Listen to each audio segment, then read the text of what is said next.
잠깐 제가 다시 요점 정리를 해드리면서 복습 삼아 해드립니다. 자, 이 책 표지를 이렇게 펴시면 경이름이 나오잖아요. 이제 경이름을 다시 한번 새겨드릴게요. 금강은 뭐라 그랬습니까? 금강은 예, 다이아몬드. 이게 이제 바즈라라고 해서 다양한 뜻이 있는데, 범어로는 인도말로 바즈라는 다양한 뜻이 있는데, 이제 이걸 우리나라에서는 쉽게 그냥 금강석, 다이아몬드죠, 다이아몬드. 그래서 이제 영어권에서는 이걸 다이아몬드 수트라에서 다이아몬드 경이라 그래요, 그냥. 그래서 이제 다이아몬드가 이제 보석 중에 보석이지 않습니까? 보석 중에 보석이듯이 이제 경전 중에 경전. 우리가 불교의 경전은 너무나 방대하단 말이에요. 그 방대한 부처님 말씀 중에서 가장 어떤 내지는 핵심이 되는, 가장 어찌 보면 요긴하고 중요한 것이 이제 금강경이다. 그래서 저는 경전 중에 경전이라고 그래요. 한번 같이 해봅시다. 경전 중에 경전. 경전 중에 경전. 그게 이제 금강경입니다. 그런데 이 금강이 이제 다이아몬드라면, 이 바냐라는 것은 이제 프라즈나라는 걸 음사했는데, 우리말로는 지혜예요, 지혜. 같이 해봅시다. 바냐지혜. 바냐지혜. 그래서 요걸 이제 바냐 그러면 지혜라는 말인데, 이제 우리가 지혜라는 말이 따로 있고, 바냐 그러니까 이게 이제 잘 이게 의미가 안 와닿죠. 그래서 같이 붙여서 많이 씁니다. 그래서 바냐지혜, 바냐지혜 이런 말을 쓰거든요. 그러니까 바냐 그러면 지혜라는 말을 항상 이렇게 명심을 하시고, 이제 바냐지혜, 바냐지혜 이렇게 하는데, 그 바냐지혜 앞에 다이아몬드, 금강이라는 것이 붙었단 말이에요. 그러니까 지혜 중에 어떤 지혜냐면 다이아몬드 같은 지혜. 최고의 지혜. 이제 그걸 뭐 이름 할 수 있다면 최고의 지혜, 다이아몬드 지혜. 이해하시겠죠? 네. 그래서 우리가 뭐 여러 세상 살다 보면 여러 지혜를 우리가 만나고 지혜로운 사람도 만나 알게 되고 하겠지만은 최고의 지혜라면 최고의 지혜. 범접할 수 없는 지혜. 비교 불가의 지혜. 그러니까 최고의 지혜. 다이아몬드 같은 지혜. 그 다음에 이제 바라밀은 이제 번호로는 파라미타를 씁니다. 파라미타.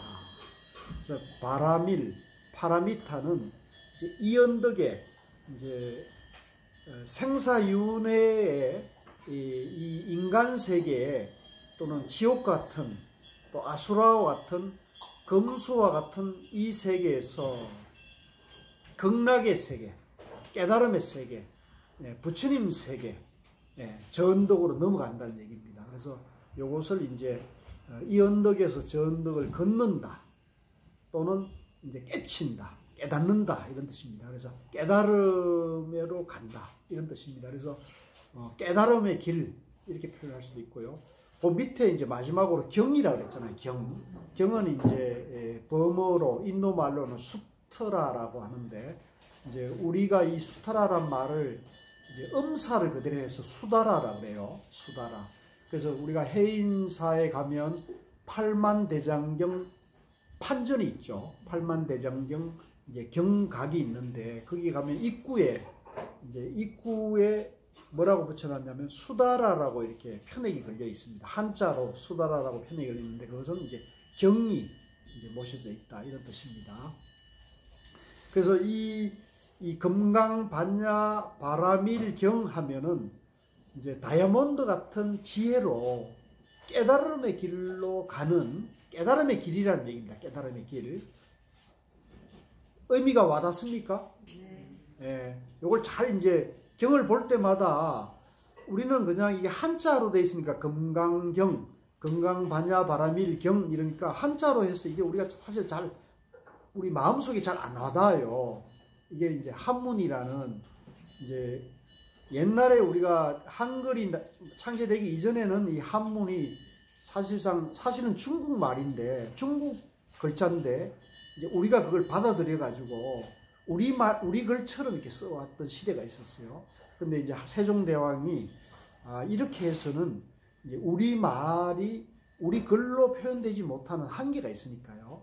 그것을 이제 안타깝게 생각하고 이제 우리 말을 만들었던 거죠. 그게 이제 한글이고. 그래서 우리 말, 우리 글로 이 금강경을 공부하면 훨씬 더 와닿고 또 공부가 훨씬 쉬워져요. 네, 훨씬 쉬워지는데 안타깝게도 우리 문화가 그동안에 우리 한국 불교 문화도 그렇습니다. 1700년이나 됐지만 우리 말, 우리 글로 공부를 해왔어요? 안 해왔단 말이에요. 그러니까 사실은 1700년이라는 오랜 역사와 전통, 사상 문화가 있음에도 불구하고 불교는 여전히 어려운 거예요. 쉬워요? 여러분들 불교가 쉬워요?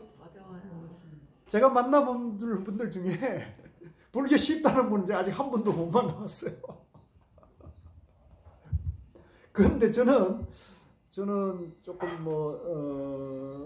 조금 부끄럽게도 저는 성철 스님 101법문을 한 10번, 상고를 10번 읽고 이제 부처님의 깨달음이 중도 연기라는 것이 이해가 되니까 아, 이렇게 쉬운 걸 내가 몰랐구나 라면서 너무나 기쁘고 또 안타깝더라고요. 너무 쉽고 행복했고 또 안타까웠어요. 그래서 아, 우리나라에서 불교 공부하기가 참 어렵구나 이런 느낌을 가져서 제가 부끄럽지만 부족하지만 나름대로 원력을 세워가지고 이걸 이제 경을 이제 강의하고 또 그 깨달음의 길을 이제 알고 보니까 화두라는 참선, 화두를 통해서 깨달음으로 가는 것이 이제 가장 빠르다는 것을 조금 이제 체험을 조금 하게 됐어요. 조금. 그렇다고 제가 깨달은 건 아닙니다. 오해하시면 안 돼요. 제가 깨달은 건 아닌데, 화두를 타파한 건 아닌데, 화두가 조금, 화두 삼매가 조금 체험이 되니까, 아, 이게 정말로 빠른 것이구나. 빠른 길이라는 것을 조금 체험하다 보니까, 이 쉽고 재미나고 빠른 길을 우리가 모르고 있다는 그런 안타까운 마음이 일어나가지고 이 운동을 하고 있는 거거든요. 그래서 최근에는 제가 이제 코로나 시대를 맞아가지고 유튜브를 했는데 의외로 유튜브를 보는 분들이 많이 늘었어요. 그래서 뭐 저같이 공부가 부족한 사람 유튜브를 보겠습니까? 그래서 제가 이제 성철 스님하고 고우 스님 본문을 이제 팔았어요. 근데 의외로 이제 많은 분들이 봐가지고 요즘 구독자가 36,000명이 넘었었어요. 며칠 전에 36,000명이 됐는데 이제 사실은 이게 머리 기르고 불교를 얘기하는 사람 치고는 이제 구독 회원이 36,000이라는 건 보통 일은 또 아니잖아요. 그래서 나름대로 이렇게 보람을 느끼고 있는데 이제 그게 중요한 게 아니고 이제 중요한 거는 뭐냐면 이 불교가 사실은 굉장히 쉬운 거예요. 쉽고 재미나고 또 생활에 굉장히 지혜와 또 깨달음과 또 자비심을 만들어주는 건데 왜 우리는 불교가 어려운 것인가? 이 문제의식을 여러분이 가져야 됩니다. 그래서 이번에 저하고 고향 한국사에서 이 금강경을 공부하는 동안에 이제 불교에 대해서 내가 알았다. 아, 이렇게 쉬웠구나. 오죽하면은 우리 옛날에 선지식들은 세수하면서 코 만지기다. 이렇게 했었거든요. 세수하면 누구든지 코를 만지게 돼 있습니다. 그죠? 그러니까 여러분들이 이거는 밥 먹고 차 마시는 거다. 이 도는 밥 먹고 차 마시는 것이다. 그러니까 이 금강경 공부를 통해서 불교를 아는 것은 밥 먹고 차 마시는 것과 같고 또 세수하다가 코 만지는 것 같다. 이렇게 쉬운 거라는 거죠. 그래서 다시 한번 결론을 정리하자면 금강, 반야, 바라밀경 이렇게 한문으로 해놓으니까 이게 막 어렵잖아요. 그래서 이걸 이제 우리가 다시 쉽게 하면은 다이아몬드 같은 지혜로 깨달음으로 가는 길이다. 좋습니까?